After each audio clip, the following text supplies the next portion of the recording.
Before we dive in, hit subscribe, tap that like button, and tell us in the comments what you think happened here. Because this case, it's the kind that keeps you up at night. The story of Cindy James proves one thing.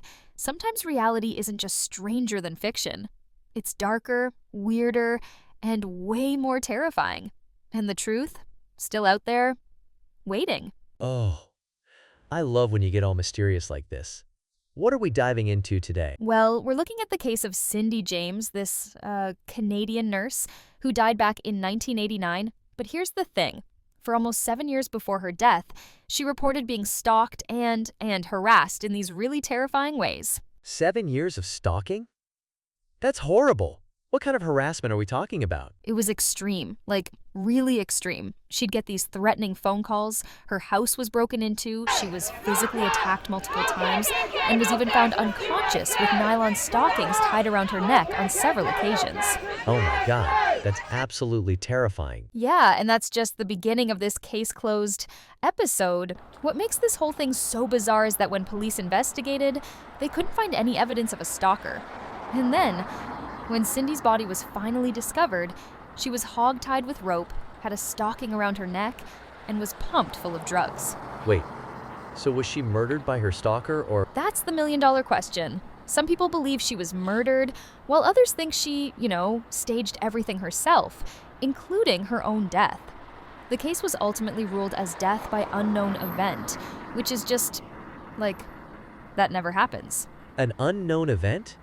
That's incredibly unsettling. So before we dive deeper into what happened to her, tell me more about Cindy herself. What was her life like before all this nightmare began? Well, Cindy was born in 1944 in a place called Oliver, British Columbia. She was one of 6 kids, and, she grew up to become a nurse in Vancouver. She was actually really well respected in her field and worked for years at a place called Blenheim House, which was a facility for kids with behavioral disorders. Sounds like she was doing meaningful work. What about her personal life? Yeah, so the interesting thing is that in 1966, she married this guy named Roy Makepeace, who was, get this, 18 years older than her. He was a psychiatrist from South Africa, and their relationship was, complicated from the start. Her family wasn't super happy about the age difference, and her father actually felt that Makepeace had taken advantage of her naivete. That's quite an age gap. Was their marriage happy, though? Not really, from what we can tell. There were reports that they were emotionally distant, and Cindy later claimed there was some abuse in the relationship. Makepeace admitted that he only slapped her twice during their marriage, which, that's still hitting your wife. Ugh, that's awful. So I'm guessing they eventually split up? Yeah, they separated in 1982 after about 16 years of marriage. And here's where things get really weird. It was just 4 months after their separation that Cindy first started reporting these strange incidents. She told friends and family that she thought someone was prowling around her house, and then these really disturbing phone calls started coming in. Do you think the timing suggests her ex-husband might have been involved? That's exactly what the police wondered too. This constable named Patrick McBride, who first responded to her complaints, actually suspected Makepeace right away. But Cindy herself gave conflicting statements about him. She'd tell authorities she didn't think he was capable of tormenting her, but then she'd tell friends that he had been violent during their marriage. It's really confusing. Was there anything else about her that might explain why she became a target? 7 years of stalking that suggests something really personal. That's a great question. She was a pediatric nurse working with troubled kids, so some people wondered if maybe it was connected to her work.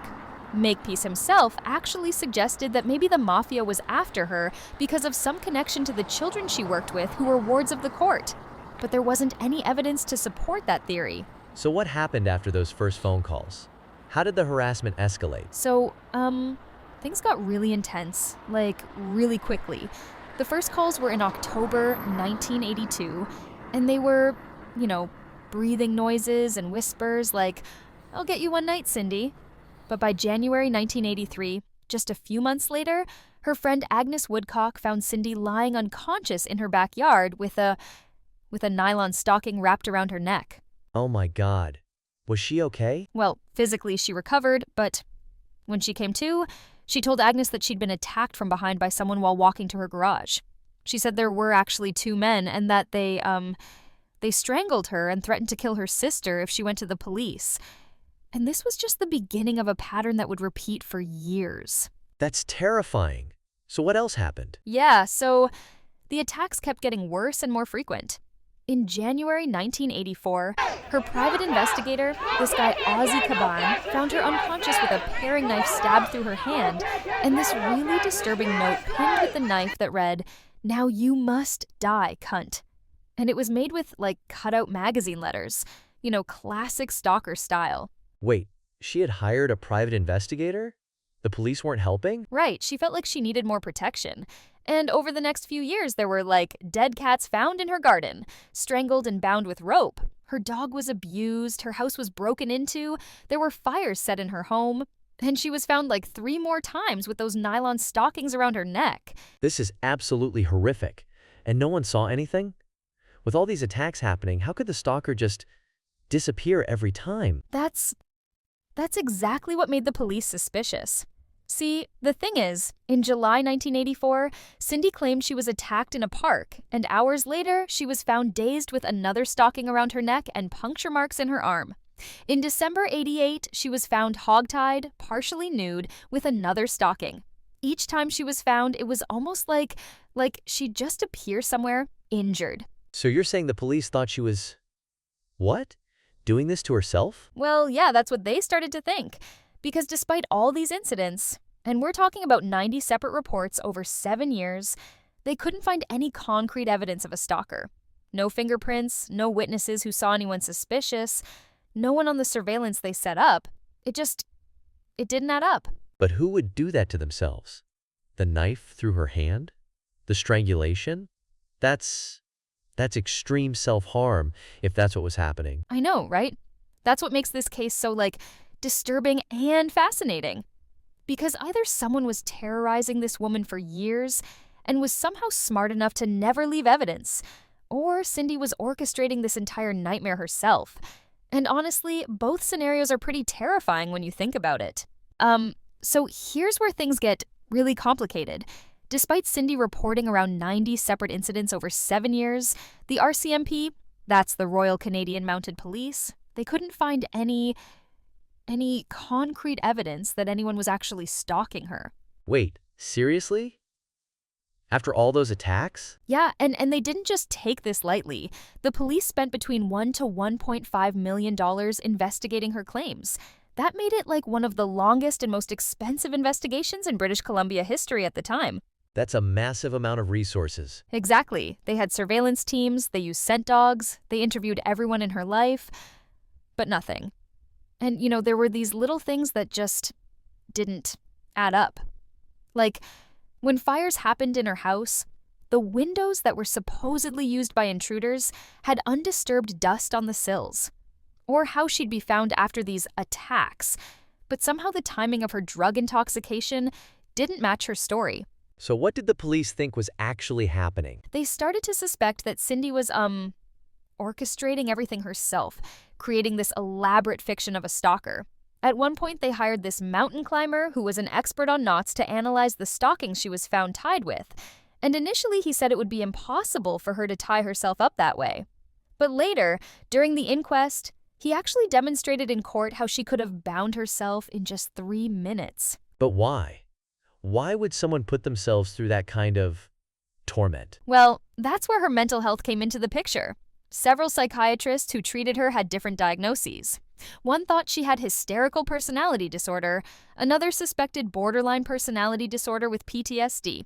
There were hints about possible childhood trauma with her father. And after her death, her family found this hidden stash of medications in her home, sedatives, antipsychotics, all kinds of stuff. That's so sad.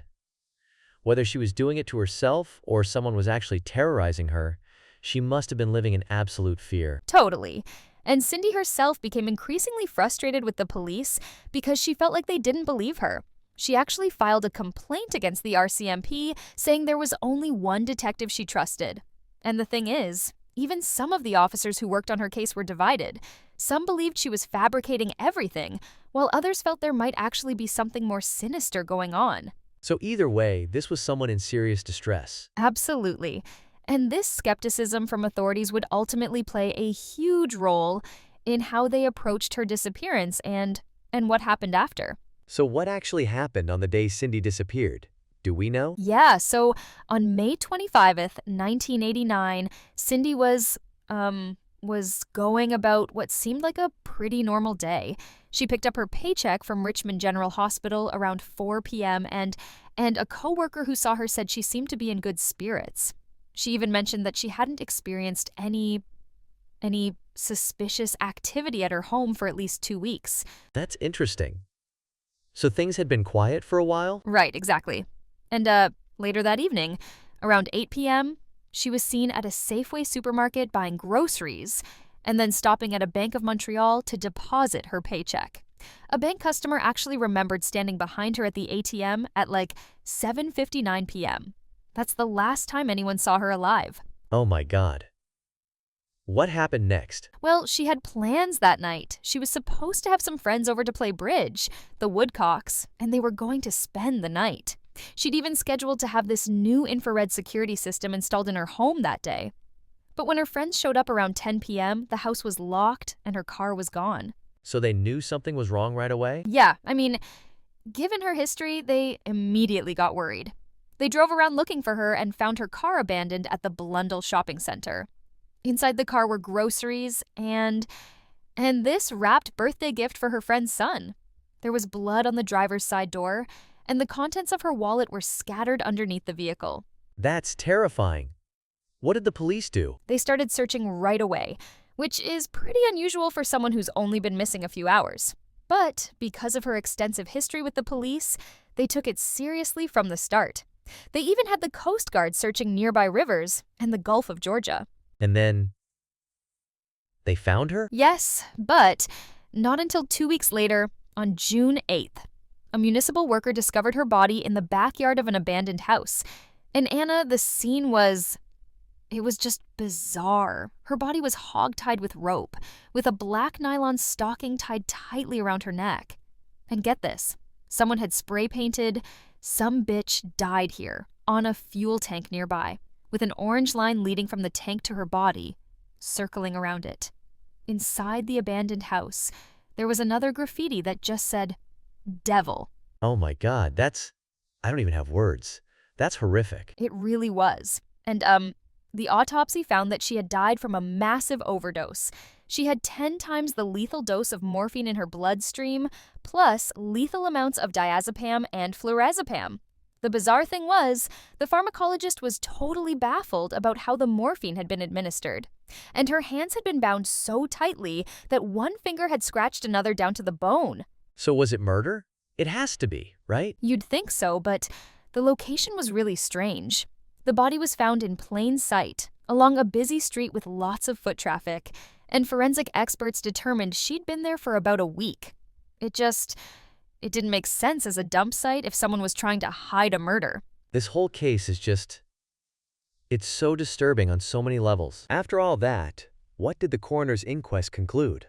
I mean, it seems like there would be a clear answer about what happened to her. Well, this is where things get really, complicated.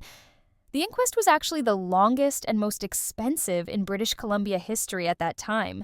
It ran for 40 days, with testimony from over 80 witnesses, and they still couldn't reach a definitive conclusion. Seriously? With all that evidence? Yeah, it's wild. One of the most fascinating parts was when this knot expert named Robert Chisnall, who initially said it would be highly unlikely that Cindy could have tied herself up, actually demonstrated in court how she could have bound herself in the exact same way within just 3 minutes, before the drugs would have taken effect. Wait, so they think she might have done this to herself? That seems, I don't know, almost impossible. I know, right? But the experts were really divided. Some psychiatrists testified that she likely suffered from conditions like hysterical personality disorder or borderline personality disorder with PTSD. They found all these medications in her home, sedatives, antipsychotics, that her parents actually flushed down the toilet after her death. And her sister found a glass cutter in Cindy's purse, along with medical syringes and catheters. Oh, so that would explain how she might have cut windows and things? Exactly. And then there were those mysterious phone calls to her ex-husband's answering machine that said things like, "Cindy, dead meat soon," and "More smack, more downers, another grand after we waste the cunt." The police just couldn't figure out who made those calls. This is honestly one of the most baffling cases I've ever heard. So what was the final ruling? After all that investigation, which, by the way, cost between $1 and $1 million, the jury ultimately ruled that Cindy had died of an unknown event. They literally couldn't determine if it was suicide, homicide, or accidental. An unknown event? That's not even a real conclusion. I know. And that's why this case is still so fascinating and disturbing. You've got people who are convinced she was murdered by a stalker, maybe her ex-husband, maybe someone else. And then you've got others who believe she orchestrated this elaborate hoax for years, and then it somehow led to her death, either accidentally or deliberately. What do you think happened? Honestly, I go back and forth. There are elements that really suggest she was creating these incidents herself. Like, how did this stalker know exactly when she'd be alone, or how to avoid police surveillance? But then, some of the attacks seem almost impossible for her to have staged, like being found unconscious with ligature marks. And the way she died, it's just hard to imagine someone doing that to themselves. Yeah, it's like both explanations seem impossible when you really think about them. You know what really gets me about this case? Over 30 years later, and we're still asking the same questions. Like, how is it possible that after all that investigation, the surveillance, the interviews, the evidence collection, we still don't have a clear answer? Yeah, I mean, that's exactly what makes the Cindy James case so captivating, right? It's like it exists in this perfect gray area where either explanation feels simultaneously plausible and completely impossible. Like, if someone was stalking and terrorizing her for 7 years, how did they never leave any conclusive evidence? But if she was doing it all herself, why? And how could she possibly have tied herself up that way before dying? Exactly. And what about those phone calls to her ex-husband's answering machine? Or the witnesses who saw strange men outside her house? Those are definitely the elements that make me question the "she did it herself" theory. But then, you know, when you look at how the police could never catch anyone despite extensive surveillance, and how some of the incidents seemed almost staged for maximum impact, I don't know. It's just really hard to know what to believe. Do you think we'll ever get a definitive answer? Honestly, probably not.